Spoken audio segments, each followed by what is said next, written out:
What starts as a dream date quickly turns into a nightmare. When Shohreh meets a charming businessman for dinner, she never expects the night to end with her running for her life. But this isn't just any predator. He's something far worse. No one will help her. The rules are simple. Run, survive, or die. This is Run, Sweetheart, Run, a horror thriller that will keep you on edge. Let's dive in. Shohreh had mastered the art of endurance. As a young single mother balancing pre-law studies with the demanding job as a secretary at a Los Angeles law firm, she had little time for anything beyond survival. Every day was an exhausting cycle of responsibilities. Wake up early, prepare her daughter for school, rush to work, endure the long hours at the firm, and somehow still find the energy to study at night. It wasn't easy, but she kept pushing forward, fueled by the hope that one day all the sacrifices would pay off. That evening, as she finally gathered her things to leave the office, her phone rang. It was James, her boss. He had been double booked and needed her to step in for him at a dinner meeting with an important client. It was short notice, inconvenient, and the last thing she wanted after such a long day. But she had no choice. James expected her to say yes, and if she wanted to keep her job, she would. Exhausted but resigned, Shohreh made her way home to change. As she rummaged through her drawers, she felt a familiar discomfort creeping through her abdomen. A quick check confirmed what she suspected. Her period had started. Annoyed, she opened the bathroom cabinet, only to realize she was out of tampons. It was frustrating, but hardly a crisis. She made a mental note to stop by a store after dinner and went back to getting ready. At the time, it seemed like just another minor inconvenience. She had no idea that soon this tiny detail would become a matter of life and death.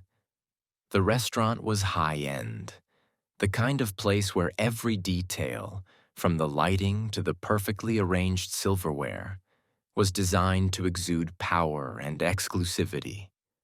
Shohreh had been to a few client dinners before, but something about this one felt different.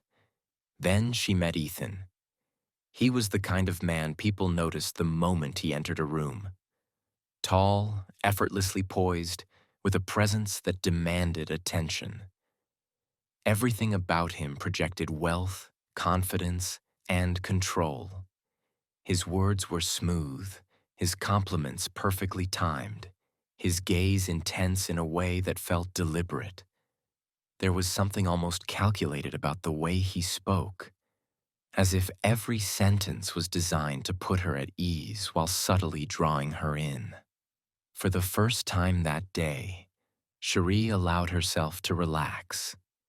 Despite her exhaustion, she found herself engaged in this conversation, charmed by his effortless charisma. He spoke about business, travel, philosophy, each topic seamlessly blending into the next, keeping her attention locked on him. A stray dog wandered close to their table, sniffing around for food. It was a small thing, barely noticeable, but the shift in Ethan's demeanor was immediate. The warmth in his expression vanished, replaced by something else entirely. His body tensed, his jaw clenched, and his entire posture became rigid, as if he were physically restraining himself. He didn't acknowledge the dog, didn't react with annoyance or indifference like most people would. Instead, he simply froze, his face unreadable. Shohreh noticed but didn't dwell on it. When the dog eventually wandered away, Ethan's composure returned just as quickly as it had disappeared. The moment passed, and the conversation continued. At the end of the night, Ethan extended an invitation. He wanted her to come home with him. It wasn't phrased as a demand, nor was there any pressure in his tone. It was a simple suggestion, logical even. He assured her that she could leave early, before her daughter woke up, before the city even came to life. It made sense. It felt safe. And yet, something deep inside her hesitated. Maybe it was the exhaustion, dulling her instincts.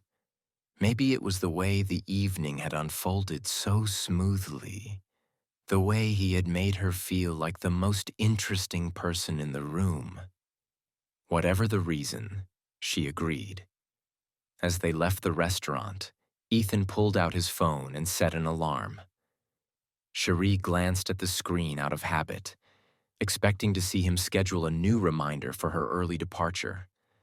Instead, she saw something that made her stomach drop. The alarm for 5:25 a.m. wasn't new. It had already been there. It had always been there. And as she stepped inside his house, an unsettling realization crept through her mind. She wasn't the first. The night air was thick with the scent of danger, her own breath ragged as she sprinted through the streets.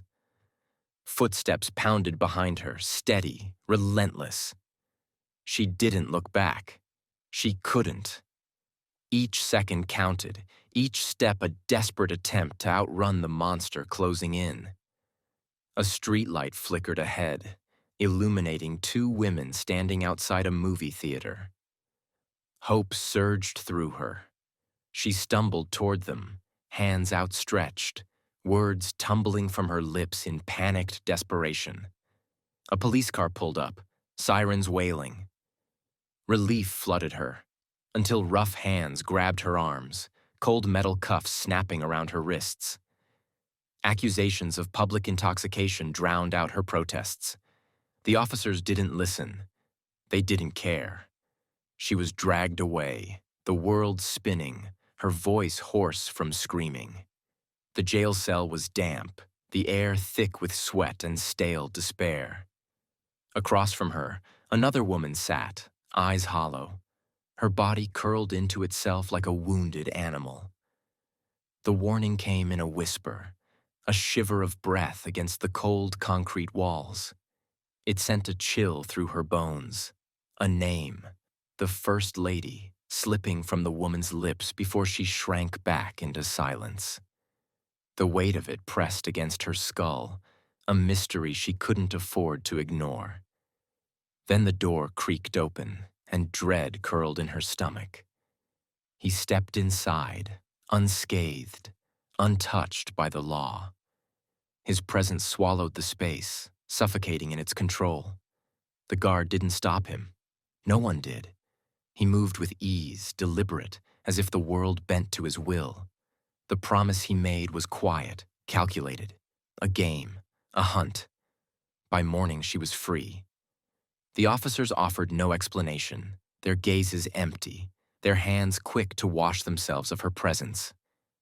She staggered into the daylight, the city stretching endlessly before her. But she wasn't safe. She was prey, the weight of exhaustion pressing against her limbs. It was a mistake to come here, but she had nowhere else to go. James would have answers. He had to. The room was eerily silent. Her hands trembled as she searched through his files, her pulse thudding with each click. Then she found them. Folder after folder, each labeled with a name. Some she recognized, colleagues, acquaintances, others were strangers. A noise behind her made her turn. James' wife stood in the doorway, her expression unreadable. There was no surprise in her eyes, only certainty.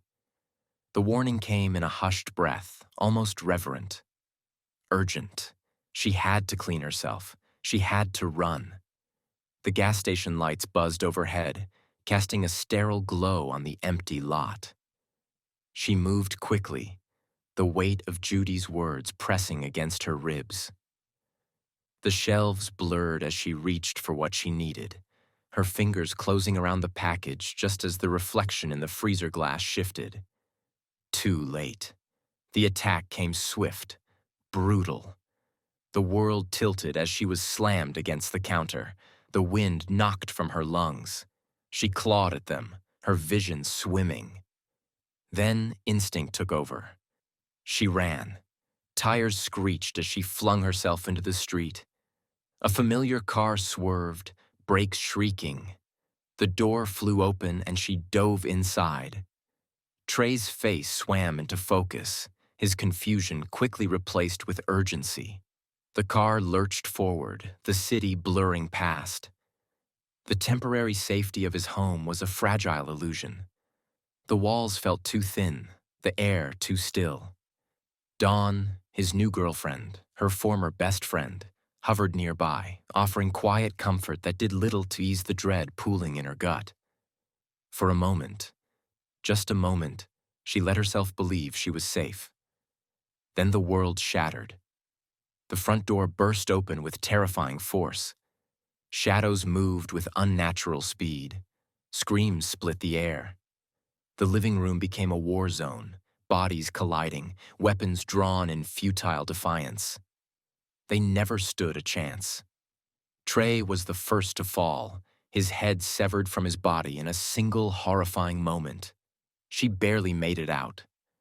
Stumbling into the street, her mind reeled. She was losing. She was next. Then an idea. She pressed a bloodied hand to the hood of a parked car, smearing crimson across the metal before forcing herself into the darkness. A gamble, a distraction.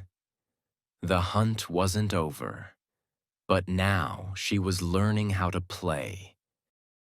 The cold night air wrapped around Shohreh as she stumbled toward the towering church, her body trembling from exhaustion and fear.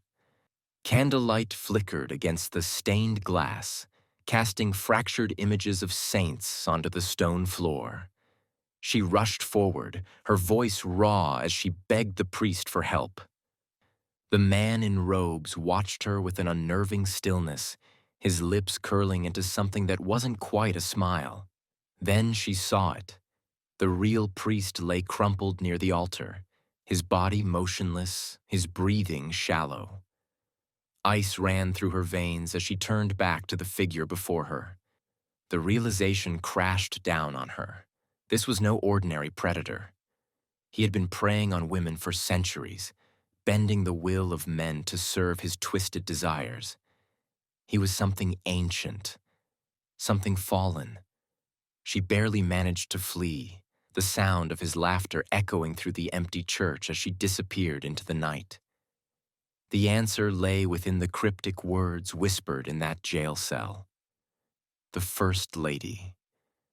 Clutching the only clue she had, she traced a number from a crumpled rave flyer, following it to an unmarked door in the depths of the city. Behind it, a hidden sanctuary pulsed with neon lights and quiet determination. Inside, a group of women trained with ruthless efficiency, their bodies honed for battle. They moved with purpose, their eyes hardened by experience. At the center stood Dinah, a woman whose presence radiated quiet authority. Dinah already knew why Shohreh had come. She spoke of Ethan with the weight of someone who had been fighting him for a long time. He had once been a guardian, a protector of humanity, but he had turned against those he was meant to serve. His hunger for power had driven him to enslave women throughout history, using his influence to warp the world in his image. But he could be stopped, and Shohreh was the key.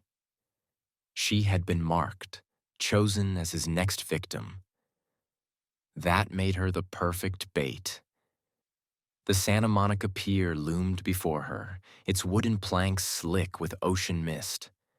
Shohreh stood alone, her heart pounding as she dragged the sharp edge of a broken bottle across her arm. Blood welled from the wound, dark and glistening. He would come. He always did.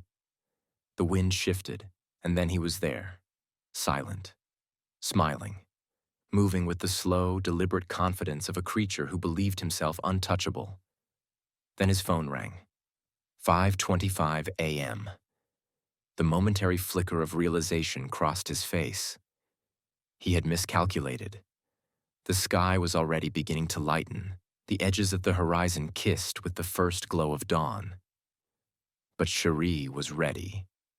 One by one, the women from the hidden spa emerged, their hands gripping bricks, crowbars, anything that could tear through the walls and shatter the darkness he thrived in. Light flooded the room. His skin blistered, his form twisting and writhing as he let out a guttural roar. Dinah stepped forward, her expression steady as she delivered the final strike. The flames consumed him, his body crumbling into ash as the first rays of morning stretched across the city. The nightmare was over. Shohreh stood amidst the wreckage, her body battered but unbroken.